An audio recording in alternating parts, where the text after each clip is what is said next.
Welcome, Scorpio, to your Chiron in Taurus 3-month forecast for the ascendant, the sun, or the moon on June the 19th through to September the 18th, an initial 13-week period. For the first time since 1984, Chiron, the so-called wounded healer, returns to the earthy, practical Taurus.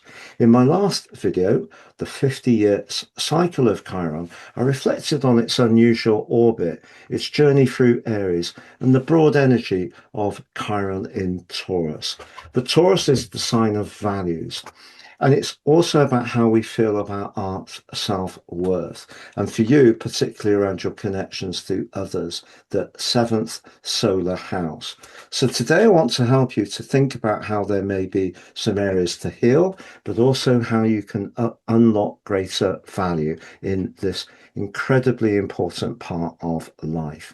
By the end of the video, you'll have a clearer picture of how to work with Chiron in terms of your energy, work, relationships, or finances. I'm astrologer Patrick Arundel. A very warm welcome. If you've yet to subscribe to my channel, please do so now to help it to continue to thrive. But please also click or tap the bell notification symbol. Let's just talk about the archetypes of Taurus. Taurus is the second zodiac sign. Like you, it's a fixed sign, so it prefers continuity. It likes a little bit of familiarity too, but it's very much about life's foundations. It is a bit slower, but that makes it more thoughtful. It's ruled by the sensual energy of Venus, but it's very much about our personal values, self-worth, and our approach to finance. If we think that money is just an exchange of energy, that's a good way to think about how we can grapple with Taurus, the Taurus 5, because for you, you can see on screen, it's in house 7.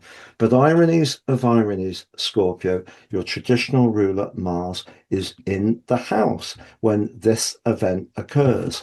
So over the next 3 months, Mars in the 7th house can be very proactive around relationships, but it can also be brilliant at reinforcing boundaries, which can be a very positive thing to do. So if your energy, as you see it, around certain interactions is not met with the respect and appreciation that you feel it should, Mars in that 7th house can give you a robust response. Also, Mars is forging a sensational link to the planet of growth, optimism, and fortune, Jupiter, which has had a troubled journey through Cancer. But that angle between Mars and Jupiter does suggest you could meet new people through the next 3 months and forge some very constructive partnerships, particularly where your philosophies align. And with Mercury, the communicator, but also the planet of marketing, and Jupiter, the planet of trade, in a conjunction in your 9th house, if you are wanting to reach more people and connect to people with your message, whether it's through your own channel, business, or your work, or perhaps you want to reach someone very special from a romantic viewpoint, there's a lot to like about having Mars in that location. Because what Chiron can do in the years ahead, and again from the 14th of April next year for the following 7 years, is tease into the open any vulnerabilities you might have about collaboration, cooperation, where you don't really feel that you connect on an equal basis, because essentially relationships are not two equal parts. It's where we give one another different things. We celebrate the things that we get, and perhaps we do need to be conscious that we don't get everything, but the other person gets a lot from us too, but maybe not all of their needs met. So if you like, a little bit of a seesaw. But what helps this event is the moon is in the sign of Virgo. Again, an earth sign, but it's forging a fabulous link to Chiron, a trine, and it's in the 11th house of your friendships, your connections, your network, but also your higher purpose. So if you're wanting to approach this initial 3 month period with getting clear about what your minimum requirements are around certain connections, but also if things have been tricky in an ongoing relationship, having a frank discussion with Mars, helping you to set the minimum requirement you expect. Or if you are looking to connect with new people, Mars can give you the energy and thrust to make the first move. Then the moon link into Chiron is very helpful indeed. Now, Chiron also links to the nodal axis really well. The North Node in the sensitive Pisces is very much about romance and playfulness. The seventh house about that collaboration. The 11th house, the future and friends. So that's really healthy too. What we do have, however, is that Venus, the planet of relating and the ruler of the sign of Taurus, is also in a very dominant position in the overall chart. Now, Venus can be about charm, but it can also, particularly in Leo, have more confidence to raise our profiles. And that's linking in a very constructive way to Uranus, the planet of change, which can be very provocative.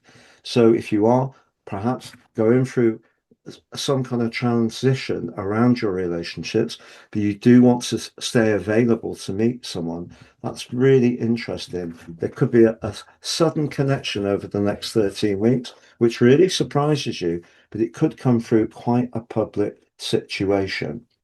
The challenge is that Uranus is in a T square with the nodal axis and also the moon. So if there is a relationship that you don't see a future in, and you don't really feel that you get the right balance between what you want from your future and also how you want to express yourself as an individual, then Uranus for sure is an agent provocateur.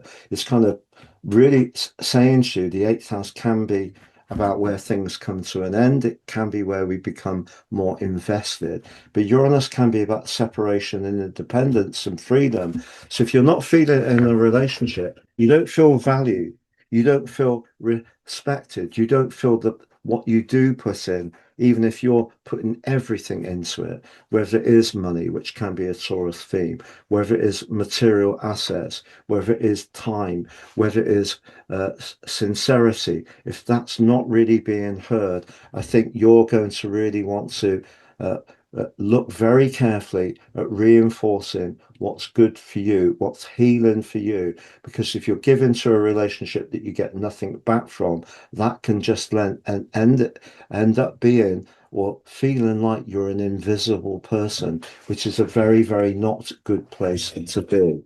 I'm going to summarize those four areas of energy: work, relationships, and finances next, Scorpio. But just to say, I've slashed the price of my personal horoscope reports. For many years, it was buy two, get 30% off. Now it's buy one and get three. Three for the price of one. The one you pay for is your life roadmap report, which helps us to understand the patterns that play out in our lives, get a more intimate understanding of those energies, and how we can work with them better future forwards. Three, your unique 12 months transit forecast, and also your draconic soul karmic analysis, which helps us to look at astrology, life, and ourselves in a very different way. Draconic astrology moves the North Node to the vernal point. If you have your vernal point late in Pisces or early in Aries, your draconic chart wouldn't look largely different. But if you do, it can look fantastically different. Please see below for more. If you've yet to watch your Jupiter No More Blocks video, which has had an enormous amount of views, please check that out. If you've yet to watch your Gemini New Moon video, please see that on the screen too. If you'd like to work with me, it'd be an absolute pleasure. Please see my testimonials below. If you've yet to sign up for your free daily written horoscope, find your device each morning for your early day celestial pit stop. You can do that below too as well. So energy, if you're in a relationship where you don't feel respected, uh, observed, celebrated, uh, and therefore not worthy as far as the other person's concerned, that means you're letting them define who your value is, which is very much about Taurus. So Chiron here is going to emphasize that wound, I feel. But this particular event chart is very, very dynamic in an extremely positive way and gives you lots of opportunities to set your intentions in a way which can see you make a transition. But if you're not happy, that will feed into your physical vitality with Saturn in the sixth house along with Neptune. So if you are feeling drained, it will be because you don't feel seen. And that's very much to do with Chiron. We need to feel seen and recognized. In a NATO context, sometimes by accepting that we're not seen, we actually reduce the pain. But in this moving, transiting situation, I think it's very much about needing to be respected. As far as your professional situation is concerned, well, Venus right at the top of your chart, along with that dynamic duo of Jupiter and Mercury, and them linking fabulously well to Mars, I would suggest there's great opportunities for you as long as you're connecting to people who you feel are relatable in a way which works for you. In terms of your financial situation, having Jupiter in that conjunction with Mercury is great if you're a trader of any kind, or you have a channel and you're wanting to push your message out. You could well reach a lot more people. But the Sun and Uranus are in that eighth house, and the eighth house can be very much to do with what's shifting, what's evolving. It can be to do with what's getting deeper or what's getting separated. But Uranus is in a T-square with the nodal axis and also with the moon. So I wouldn't, because the fifth house can be about speculation and the 11th house very much about, if you like, team finances or the longer term plan.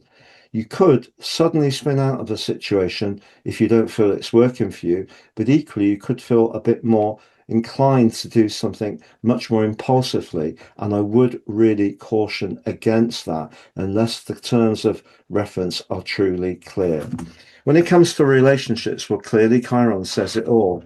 Mars being in that seventh house is a fantastic stroke of fortune, to be honest, but it's all really whether it feels right or not. So if you're in a relationship where it does feel very content, respectful, Chiron's linked to the north and south nodes, it's going to take you forwards along with that moon because you feel the future is secure. But the converse can be true. If you're not feeling it, it's a time for a big, big decision. But if you're single, don't be surprised if you meet someone and meet someone very quickly and unexpectedly in a public situation over the next 13 weeks. It's been a real pleasure being with you, Scorpio. All the best and goodbye for now.